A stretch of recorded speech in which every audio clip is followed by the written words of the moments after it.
Podem sentar um pouquinho.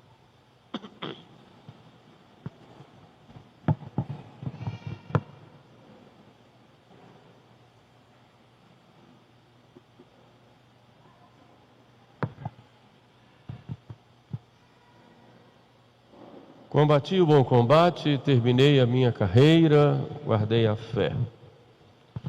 Essas palavras de São Paulo sempre nos chamam a atenção, de modo especial nesse tempo da Quaresma, tempo em que a Igreja não só nos leva à penitência pelos nossos pecados e pelos pecados dos filhos da Igreja, mas também para nos preparar para o combate. A nossa vida é um combate, um grande combate. Temos muitos inimigos e não podemos nos iludir achando que basta se levantar todos os dias e trabalhar, se alimentar, passear, fazer coisas diversas, como se nós não tivéssemos que combater. Um dos grandes erros, sobretudo do liberalismo, fruto da Revolução Francesa, que está isso exatamente nas nossas veias, esses últimos séculos, é de nós acharmos que não temos um combate, que o homem é bom e que a sociedade é quem corrompe. Nós somos bons porque saímos de Deus, fomos criados por Deus, mas nós somos frágeis, somos doentes, a nossa natureza, ela está marcada pelo pecado original. Por isso, nós muitas vezes fazemos o mal que não queremos e não fazemos o bem que queremos, como diz São Paulo. Por isso nós temos que combater. E a nossa vida é um combate constante. O Evangelho de hoje nos apresenta Jesus nesse combate. Embora Jesus não precisasse ser tentado, até porque nele há uma perfeita ordem, um equilíbrio pleno, como o novo Adão, mas ele permitiu-se ser tentado exatamente para nos mostrar que a nossa vida é um combate e como é que nós devemos lutar no dia a dia contra o demônio que nos tenta, contra o mundo que nos condiciona com as suas máximas e contra a nossa própria carne que no dia a dia, constantemente, nos arrasta para fugir da dor e buscar o prazer como critério de vida.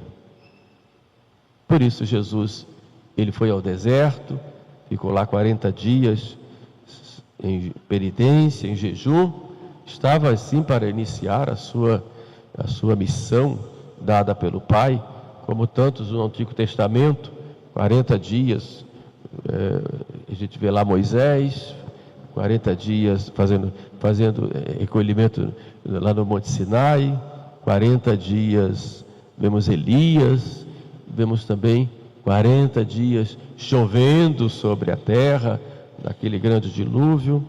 Portanto, os 40 vêm nos mostrar essa totalidade. Nossa vida é como 40 dias, nessa totalidade. No final dos 40 dias, então Jesus é tentado diretamente por Satanás. Ele enfrenta esse combate espiritual e nos mostra como travar esta luta no dia a dia. O deserto de Cristo não foi algo no passado, mas é algo presente também no nosso dia a dia, na nossa vida.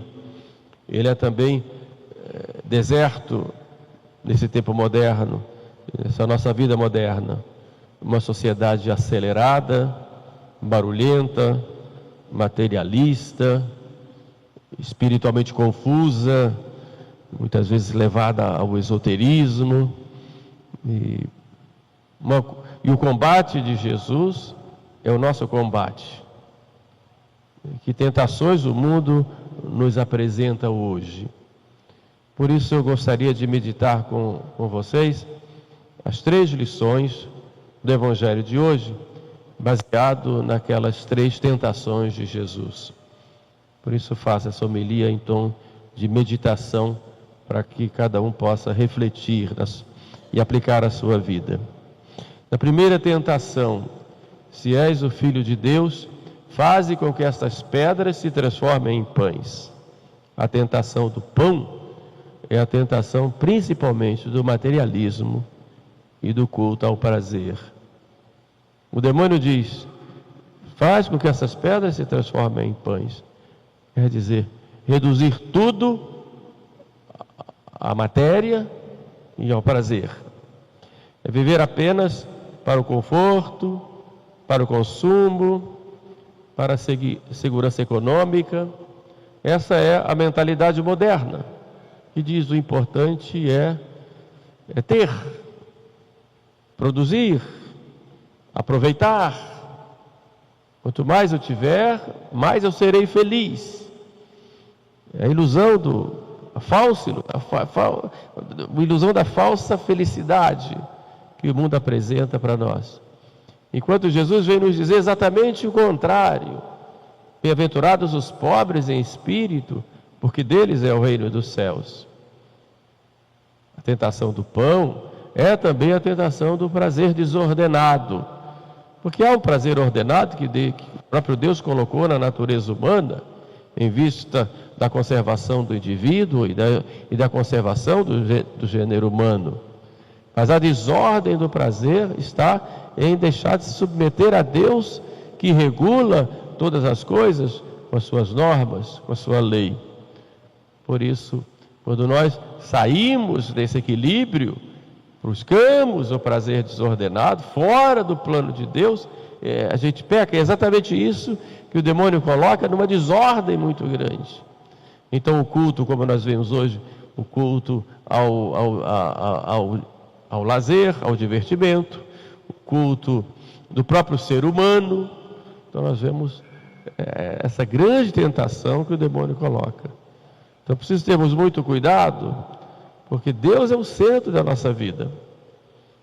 Deus não é que põe entre aspas, um elemento em que eu vou buscar quando eu preciso. Não. Deus não é porque eu vou à missa aos domingos, vou lá cumprir a minha obrigação, já estou muito bem. É muito pouco isso. Vou rezar porque eu tenho que rezar como uma obrigação. Não.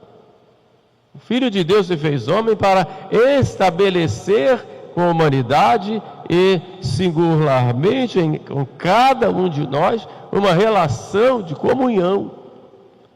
E essa comunhão não é apenas um ato formal de todos os dias eu rezar, de todos os domingos eu ir à missa, de pagar o meu dízimo. Não, é muito mais que isso. A relação que Deus quer com cada um de nós é uma relação de amor, porque Ele dá amor e pede amor a nós. A partir daí eu vou ter a visão do próprio Deus, com relação a mim mesmo, com relação à vida, com relação ao mundo, em todos os momentos de minha vida, nas 24 horas do dia a dia meu. Então essa tentação, seja de colocar a matéria e o prazer como critério para a minha existência, como razão que vai ser o motor de todas as minhas ações, é a grande tentação que o demônio faz. E com aparência de virtude. Por outro lado, Deus não é secundário, Deus é o principal. Mas é preciso nós falarmos isto muitas vezes, porque teoricamente nós professamos isto. E na prática, como eu ajo? Ajo nessa linha. Teoricamente, se eu me pergunto, eu vou dizer realmente, eu coloco Deus como centro. Mas na prática do dia a dia, como eu ajo? Como é que se passa, por exemplo, um dia sem se dirigir a Deus na oração? Como se acha normal, numa situação de pecado em que há em que a pessoa está naquela situação de limite, a pessoa termina se deixando levar por aquele momento. Então é preciso realmente se perguntar nessa quaresma: eu coloco Deus como sempre centro e Ele é tudo para mim? Ou é apenas um tema de retórica do meu discurso?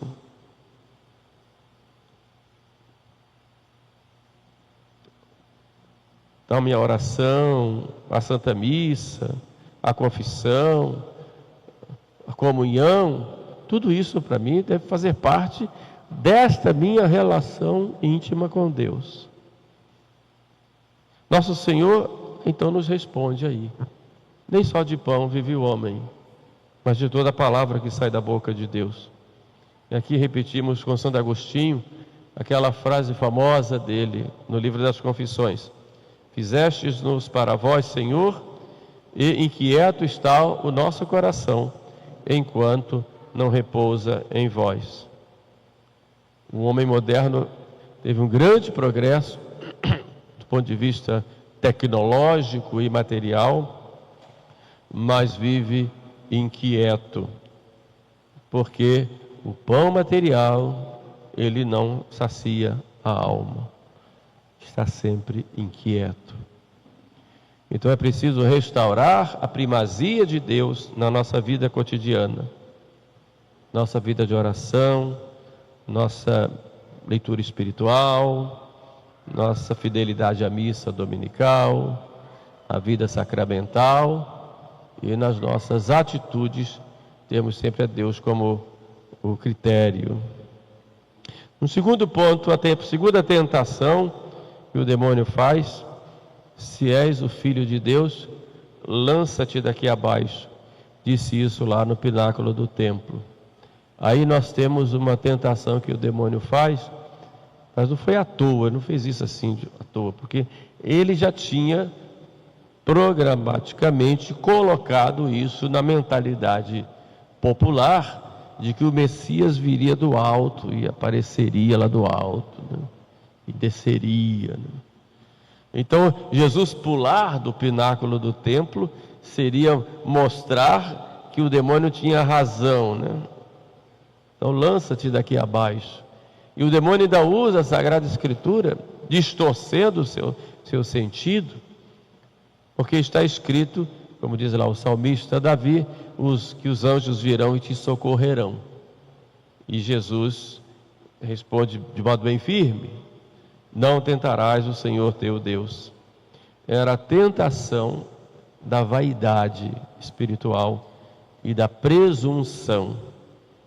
É querer um cristianismo de aplausos, é fazer o bem para ser visto, é usar até as coisas de Deus para autopromoção.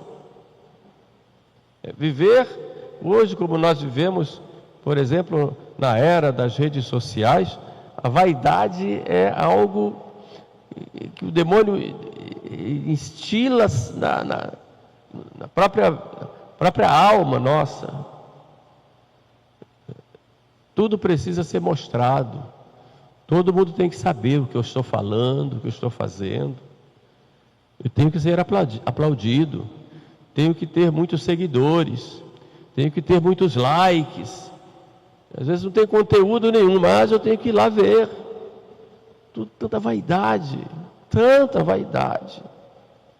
Vaidade é esse veneno que o demônio injeta na veia dos homens e que faz o coração pulsar para todas as ações. Todas as ações. Um bom exame de consciência que é necessário fazer, eu procuro fazer e que quero indicar para vocês, em cada ação que você faz, qual é o grau de vaidade que há nelas. Veja bem, em tudo, até na igreja. O que você faz é por amor a Deus, é com reta intenção, unicamente para a glória de Deus, ou é por vaidade? Um termômetro para isso é quando você se esforça para fazer uma coisa e aquilo não aconteceu como você queria ou esperava que acontecesse. Qual é a sua reação aí? Se é uma reação de ira, de insatisfação, eu trabalhei, eu me esforcei, e aconteceu como eu queria. Se a sua reação é uma reação contrária e de insatisfação, é porque na origem daquela ação não havia reta intenção. Não havia. Havia vaidade. Ou se havia reta intenção, a vaidade estava lá também. Então o termômetro dessa vaidade está na insatisfação ou até revolta que você faz, que você tem, quando você planeja uma coisa, dizendo que é para Deus, que é para a glória de Deus, e aquilo não aconteceu como você queria, e você então se revolta. Então aquilo te causa uma ira, te causa um mal-estar interior, porque você não tinha reta intenção. Ou junto com a sua intenção, havia lá um rabinho do demônio lá colocando o seu veneno na sua cabeça. O que importa é agradar a Deus. Vou dizer um exemplo muito simples, que acontece nas nossas vidas de igreja.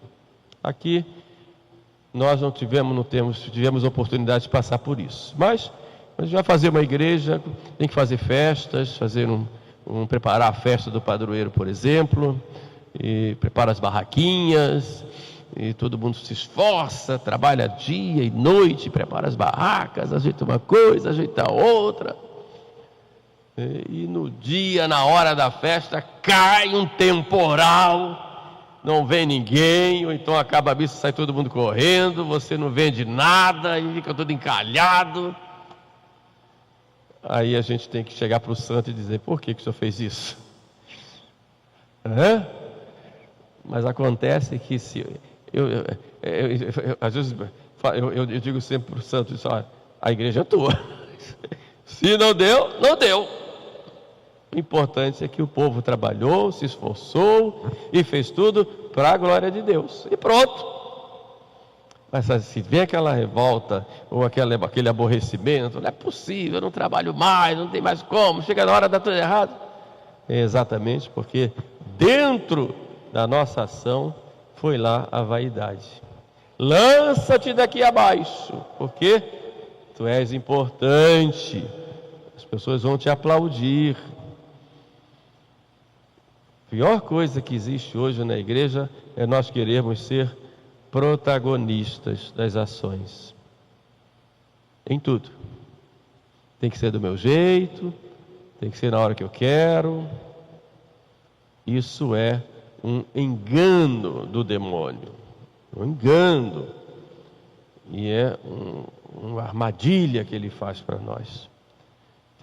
Tenhamos cuidado, porque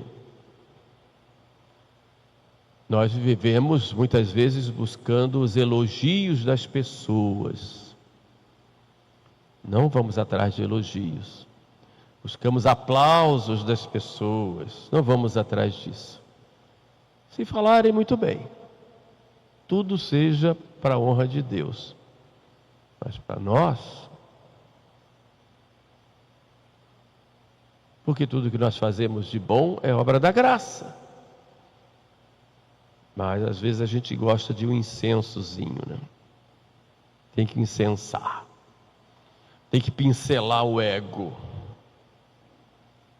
São João Crisóstomo, ele falando dessa tentação, dizia e muitas vezes o demônio coloca a escritura fora do contexto para manipular. E foi exatamente isso que ele fez.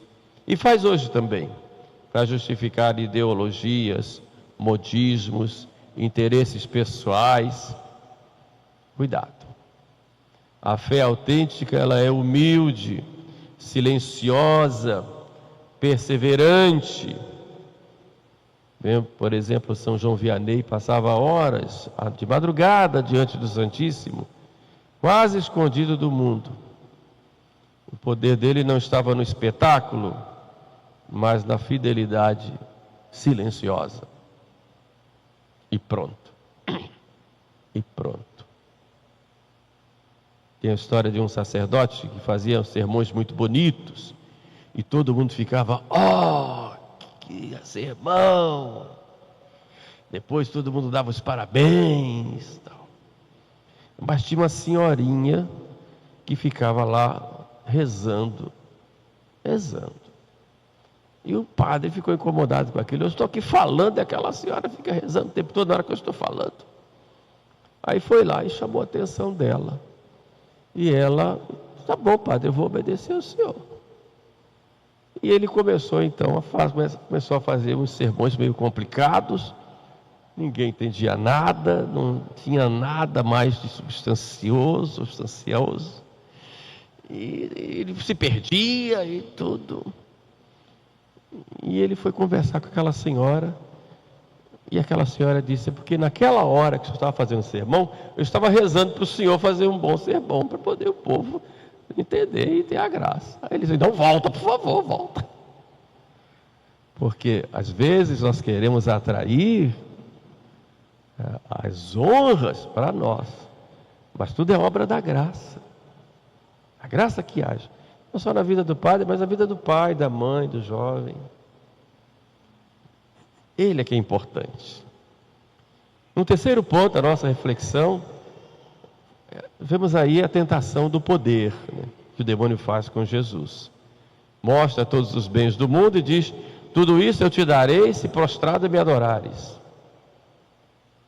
É a tentação do poder, do sucesso a qualquer preço. E o espírito do mundo diz, negocie os seus princípios, adapte a sua fé, não seja radical. Isso é muito radical. Quantos católicos hoje cedem a essa mentalidade dominante do relativismo? Relativizam a moral, relativizam as verdades da fé, silenciam-se diante dos erros, têm medo de aparecerem antiquados. Quantas vezes você abdicou de seus princípios para agradar os outros?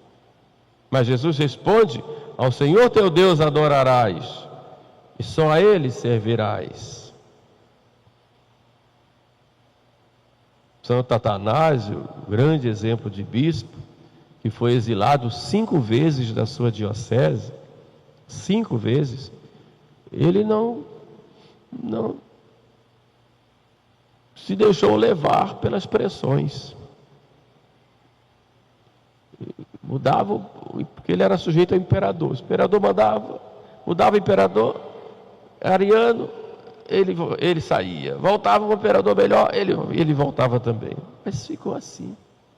Perseguido pelo imperador, perseguido pelos bispos. Foi difícil. Mas ele foi firme na fé, foi fiel. Nós hoje somos chamados também, diante desse mundo, a termos essa coragem, a combater. Primeiro para garantir a nossa vida espiritual, a nossa salvação. Depois darmos testemunho também. Nós não fomos criados para a agressividade, mas para a fidelidade. Não dizermos que somos melhores que os outros, ou ficarmos julgando as pessoas. Não. Mas vivemos a nossa fé. Só queremos isso. Nada mais que isso. E vivendo a nossa fé, queremos que Jesus seja amado. E pronto. Nós precisamos formar a nossa consciência, segundo a doutrina da igreja, mesmo que isso custe incompreensões e perseguições. Olhemos o exemplo de Maria Santíssima, que é para nós o modelo desse combate espiritual. Cristo venceu no deserto, Maria venceu no silêncio de Nazaré. Ela esmagou a cabeça da serpente pela sua obediente humildade. Quando somos tentados, recorramos a ela. O terço é uma grande arma e muito poderosa. A devoção à Nossa Senhora nos mantém fiéis. Como dizia Santa Teresa, na hora do combate, chamemos nossos amigos para combaterem conosco. Chamemos os santos, venham combater comigo, porque eu sozinho não posso. Peçamos, pois, à Santíssima Virgem Maria que interceda por nós para, diante desses combates que travamos no dia a dia, nós possamos ter o seu auxílio e termos a vitória. Louvado seja nosso Senhor Jesus Cristo.